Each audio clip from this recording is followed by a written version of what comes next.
Mereka bilang ini 1.000 rupiah. Ya kan? Tapi makin lama di dalam isi riba, 1.000 rupiah yang dulu bisa dipakai untuk membeli 50 kg emas pada tahun 46, ketika pertama kali diberikan rupiah, hari ini diberikan tukang parkir pun tidak mau. Maka mereka ganti gambarnya dengan Soekarno-Hatta, nolnya ditambah 2, menjadi 100.000. Yang 99.000 dari mana? Ya kan? 99.000 dari mana? Dan kalau ini kita belah 2, dibelah 4, mau saya kasih 4 mahasiswa. Kemana samannya tadi itu nilainya? Ya, ini seperti sihirnya Fir'aun yang menjadikan tali sebagai ular. Nah, orang Amerika bilang, pedagang Amerika, saya juga punya kertas sendiri, namanya greenback. Tapi kertas saya punya 10.000 kali lipat dari kertas saudara. Jadi kalau Bapak Ibu sekalian, adik-adik pergi ke Washington sana, ke New York, bawa uang 100.000. Belum tentu mahasiswa punya uang 100.000 kan? Harus bekerja 2 hari untuk mendapatkan uang 100.000. Pergi ke Washington, saya mau beli Coca-Cola 1 botol. Apa mereka bilang? Apa mereka bilang? Ini kertas funny, this is funny paper, gak laku.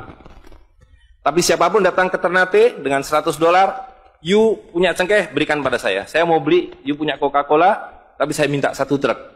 Apa yang kita lakukan? Kita berikan Coca-Cola 1 truk, karena mereka bilang, mereka bisa yakinkan kita, selembar kertas mereka 10.000 kali lipat dari lembar kertas kita.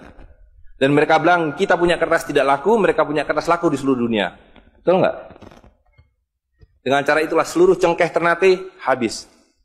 Pala Ternate habis. Seluruh kekayaan Ternate habis, hanya diganti dengan byte komputer.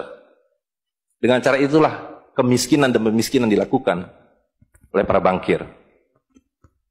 Jadi banking is crime. And bankers are the criminal. Dengan sihir ini. Ya. Nah, dan ini baru satu fase. Saya minta satu tahap lagi untuk menjelaskan dengan uang kertas yang sudah merupakan kezoliman ini, ya, itu menjadi berlipat ganda zolimnya melalui banking system, di mana ini digelembungkan. Kalau tidak ada bank, kalau saya punya uang 100.000 dipinjam oleh Ustadz Nur, maka uang saya habis. Saya akan memiliki kembali kalau dikembalikan. Tapi dengan banking system, kalau uang ini saya hutangkan, dia beranak pinak. 20 kali lipat. Uang 100 miliar, kalau ditaruh di bank, maka bank detik itu mencatatkan dalam bukunya punya uang 100 miliar. Betul nggak? Dan itu dilegalisir oleh pemerintah. Bahwa you boleh mengakui itu sebagai milikmu. Dan bagi bank, uang titipan ini liability. Maka dia harus sewakan. Dia harus pinjamkan dengan bunga kepada orang yang mau beli rumah tidak bisa beli rumah, mau beli mobil tidak bisa beli mobil. Jangan khawatir, saya beri kredit. Tapi harus tahan 10% untuk cadangan. Ya kan? Dan semua orang dibikin miskin.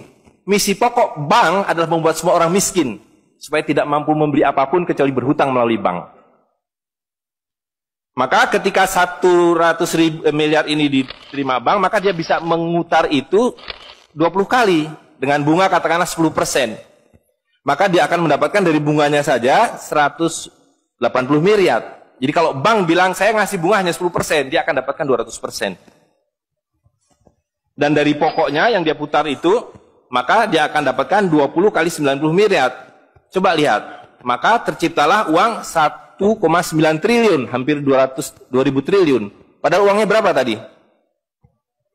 200 miliar. Yang 1,8 triliun dari mana? Angin, sihir. Tidak ada. Itu sebabnya setiap bank dijaga oleh satpam. Supaya mengesankan bahwa di bank ada uang. Tidak ada uang di bank. Itu kenapa setiap pegawai bank pakai jas, pakai dasi. Supaya orang yakin bahwa uangnya dijaga dengan baik. Karena di situ tidak ada uang. Dan itu sepenuhnya pengelabuan. Jadi bank itu adalah arisan berantai. Kalau kita datang mengambil uang, tapi orang bisa bilang, tapi kalau saya ngambil uang di bank kok ada? Uang siapa yang diberikan? Uang Anda sudah nggak ada. Jadi orang percaya bahwa bank adalah tempat yang paling aman menyimpan uang. Bank adalah tempat paling tidak aman menyimpan uang. Belum Anda keluar dari pintu bank, uang Anda sudah nggak ada. Pembuktiannya gampang. Datang pada hari yang sama, minta saya mau ambil uang saya hari ini. Potong telinga saya kalau Anda dapat uang, kecuali 10% dari nasabah. Bisa dipahami? Ya? Uangnya tidak ada. Itu. Nah, tapi yang perlu dipahami adalah akibatnya. Kalau kita tadi punya uang 100.000, di sini ada satu handphone, maka berapa harga handphone ini? Ceteris paribus kata ekonom. Maka harga handphone ini ada 100.000, ya kan? Tapi ketika ini digelembungkan menjadi 2 juta, sementara sumber daya alamnya tetap, berapa harga handphone ini? Menjadi 2 juta. Dan itu mereka bilang inflasi. Jadi inflasi adalah kebohongan. Lihat ya, dulu ketika Republik Indonesia didirikan, uang yang pertama dicetak adalah 1 sen, paling besar 100 rupiah, 600 rupiah. Uang 1000 pernah didesain tapi tidak dicetak karena terlalu besar. Karena dengan 1000 Anda sudah dapat beli emas setengah kilo. Pada waktu itu 1 gram emas hanya 2 rupiah. Dan mereka berjanji, jangan khawatir, setiap rupiah saya jamin dengan 1,5 gram emas. Sampai sekarang itu berlaku Undang-Undang tahun 46. Nah, tapi lihat, karena uang kertas itu sihir, dicetak makin banyak, nilainya merosot. Bebeknya mah tetap, cengkehnya tetap, palanya tetap, tapi nilai uangnya yang merosot. Maka mulai tahun 52, ini pertama kali by the way, ini Bank Indonesia baru muncul tahun 52. Bank Sentral Republik Indonesia itu bukan Bank Indonesia, dulu namanya BNI 46. Tapi Belanda tidak mau. You mau merdeka, you mesti nurut saya. Hentikan BNI 46, ganti dengan bank saya, The Jeffers Bank, menjadi Bank Indonesia. Dan hentikan uang Republik Indonesia, ganti dengan uang saya, Guilders, yang kemudian berubah menjadi uang Bank Indonesia. Oke? Nah, begitu muncul tahun 52, rupiah sudah mulai tidak laku. Dibikinlah uang 1.000 rupiah. Ringkas cerita, tahun 57, uang 1.000 sudah mulai tidak laku. Dibuatlah 2.500 rupiah. Dibuatlah uang 5.000, pertama kali muncul 64, uang 10.000 rupiah. Pak Kano bilang kita sudah terlalu miskin. Maka uang 1.000 digunduli menjadi 1 rupiah yang disebut centering. Tapi tidak lama kemudian muncul lagi. Karena uang kertas adalah penipuan. Worthless. No value. Ringkas cerita, Pak Harto dibilang berhasil dalam pembangunan, dia bikin uang 50.000 rupiah. Dengan gambar Pak Harto dan kapal terbangnya. Tapi inilah ilusi yang lain. Inilah sihir yang lain. Semakin besar uang Anda bukan semakin kaya. Semakin uang besar Anda berarti semakin miskin. Bisa diikuti? Maka ketika terjadi krismon, rupiah makin tidak laku, harus dibikin uang 100.000. Dan sekarang uang 100.000 sudah mulai tidak laku. Ibu-ibu sudah komplain kalau pergi ke pasar dengan 100.000. Betul nggak, Bu? Sudah tidak bisa beli apa-apa ini. Maka mereka dua pilihannya. Pilihan pertama adalah mereka akan mencetak uang 200.000, 500.000. Tapi tidak mungkin. Komputer sudah nggak bisa menghitung. Kalkulator nggak bisa menghitung. Hang. Terlalu banyak nolnya. Pilihan kedua adalah digunduli nolnya. Redenominasi. Jadi redenominasi itu bukan untuk mengatasi inflasi, tapi untuk menutupi inflasi. Jadi itu adalah pengelabuan di atas pengelabuan, di atas pengelabuan, di atas pengelabuan. Gitu. Ya. Jadi secara real, uang 100.000 ini dulu ketika Pak Harto masih berkuasa, menjelang jatuh itu, kalau dibelikan telur, dapat 50 kilo. Masih ada yang ingat gak, Bu? Kali ibu-ibu ingat pasti. 1 kilo telur harganya 2.000 rupiah. Begitu Pak Harto jatuh, dibilang ini gara-gara krismon, uangnya sama. Walaupun ini belum ada waktu itu, karena ini masih 50.000 aja udah besar waktu itu. Uang yang sama dengan telur yang sama, tiba-tiba dibawa ke pasar, saya mau beli telur. Bu, hari ini tidak dapat 50 kilo lagi. Hari ini cuma dapat 13 kilo. Karena daya belinya, telur sekarang 7.500. Dan hari ini, kalau di pasar Ternate berapa, Bu, harga telur sekilo? Hari ini. Di Jakarta 20.000. Dan telurnya sama. 1 kilo itu isinya 16 butir, 17 butir, 18 butir. Uangnya sama. Tapi hari ini kalau dibelikan telur hanya dapat 5 kilo. Kemana yang 45 kilo? Itu yang mereka rampok. Itu yang mereka rampok. Dengan melalui apa yang mereka sebut inflasi. Tapi sebenarnya dengan cara penggelembungan uang. Kertas yang terus-menerus nilai. Nah, satu lagi Pak ya, saya minta ini karena ini penting sekali. Ini penting sekali. Nah, sistem zalim ini kemudian difikskan dalam satu sistem politik yang disebut nation state pada level global, karena judulnya kan globalisasi uang. Jadi, negara bangsa itu diciptakan oleh para bankir pada abad ke-20. Jadi waktu Indonesia merdeka, Singapura merdeka, Malaysia merdeka, Afrika merdeka, itu bukan kemerdekaan spontan, tapi didesain. Didesain karena kalau dulu mereka mau merampas cengkeh orang Ternate, mau merampas kepala orang Ternate, dia harus bawa serdadu ke sini, Dia harus ambil cengkeh dan palanya. Repot kan? Maka dengan menciptakan uang kertas, mereka tetap bisa mengambil cengkeh orang Ternate, mengambil pala orang Ternate tanpa harus kirim serdadu di sini. Dan karena itu saya kasih merdeka. Tapi satu mesti bikin bank sentral, kedua pakai uang kertas. Supaya saya tetap bisa membeli 1 barel minyak Anda dengan harga 4 sen dolar. Karena mencetak uang ini biayanya hanya 4 sen, 500 rupiah. Ya, jadi berapapun harta yang kita punya bisa dibeli dengan cara itu. Nah, lalu tadi saya sudah ceritakan uang kertas itu dimunculkan bersamaan dengan konsep negara nasional plus hutang negara. You boleh merdeka tapi you miskin. Rakyat penyakitan, rakyatmu bodoh. Tapi jangan khawatir, saya punya uang. Sekolahkan rakyatmu, bikin pembangunan, saya kasih utang.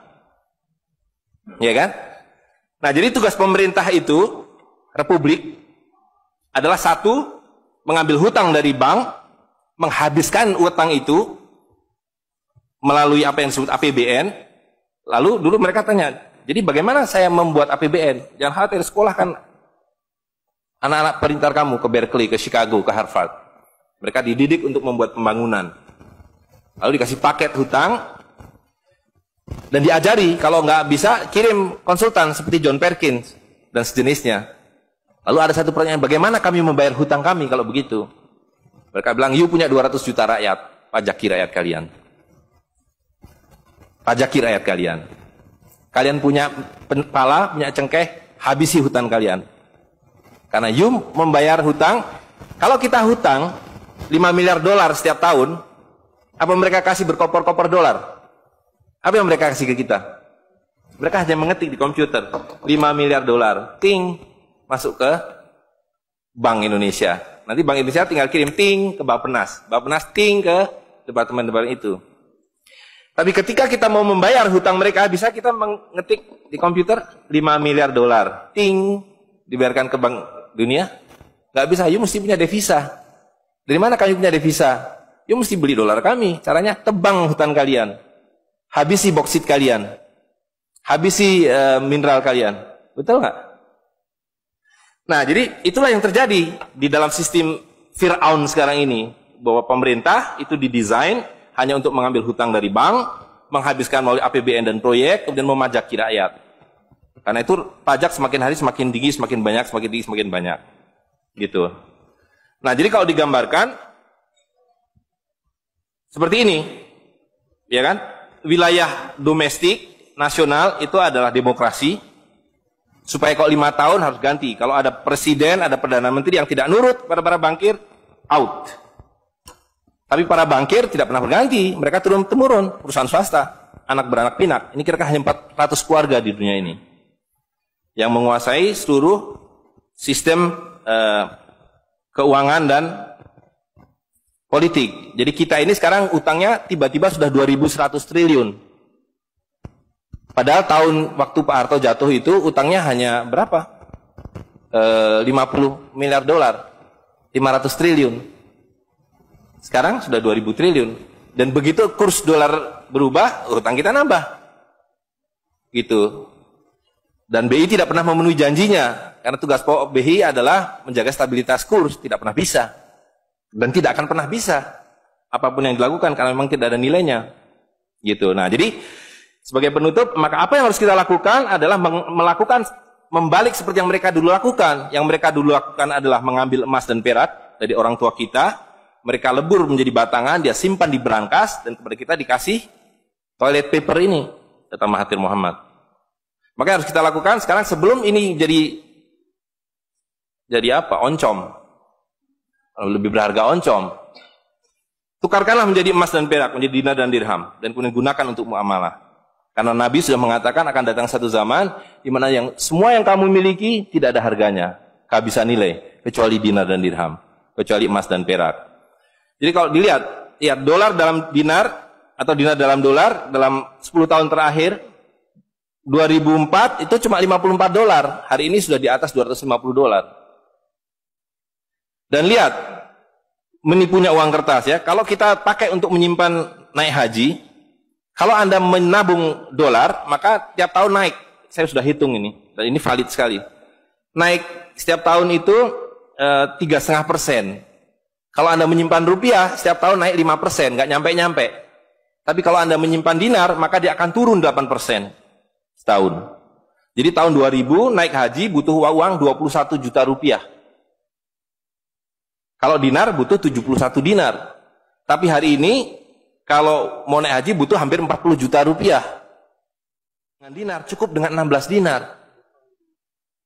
Jadi dulu kalau punya rupiah naik haji satu orang, sekarang sampai Dubai suruh pulang. Nggak cukup uangnya. Tapi dengan dinar dulu naik haji satu orang, sekarang bisa naik haji 4 orang. Dengan kata lain, kalau Bapak Ibu sekalian serahkan cengkeh Bapak Ibu sekalian dan menerima uang kertas, Anda 4 kali miskin. Detik itu juga dalam konteks ini. Maka serahkanlah cengkeh dan katakan, saya mau serahkan cengkeh, bayar kami dengan dinar. Bayar kami dengan dirham. Saya serahkan pala kami, bayar kami dengan emas dan perak. Saya tidak mau uang palsu ini, uang-uangan ini. Saya mau uang yang sebenarnya, uang dari Rasul SAW. Ya, gitu. Dan harga minyak ini palsu semua. Dibilang minyak naik, turun naik, tidak ada yang minyak naik. Kalau dengan dolar dia naik terus. Tapi dengan dinar dia flat. Sekali lagi, bahwa sumber daya alam itu terbatas. Maka alat tukar pun harus terbatas. Jadi ketika kita menggunakan kertas, ini digelembungkan. Tapi ketika Anda menggunakan emas dan perak, ini sama. Maka sekali dia punya alat tukar, nilai tukarnya dari zaman Rasulullah SAW seekor kambing, hari ini 1 dinar dapat seekor kambing. Zaman Nabi dapat seekor ayam 1 dirham, hari ini dapat seekor ayam. Tidak ada yang berubah. Sekali lagi pemiskinan itu adalah dibikin oleh sistem. Dan tadi sudah disampaikan bahwa dari tahun ke tahun, di dalam slide yang sebelumnya dalam penjelasan itu, bahwa dinar dan dirham itu selalu dicetak oleh para sultan. Jadi lihat, ketika para sultan berkuasa, para sultan berikan emas dan perak pada rakyat. Para sultan kemudian disingkirkan, diganti oleh para bankir, emas dan perak mereka ambil, diberikan kertas. Itu yang terjadi dari abad ke-19. Maka alhamdulillah pada hari ini kita melihat bahwa kesultanan sudah kembali dengan dinar dan dirham.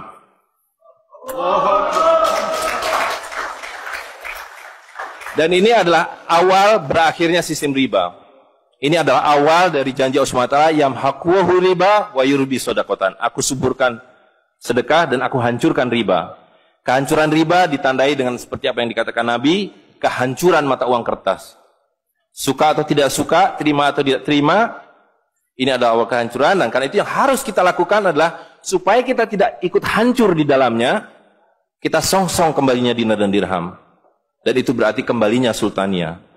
Dan Ternate adalah awal dari kembalinya dinar dan dirham dan sultania bersama dengan Kesultanan Cirebon, bersama dengan Kesultanan di Sulu.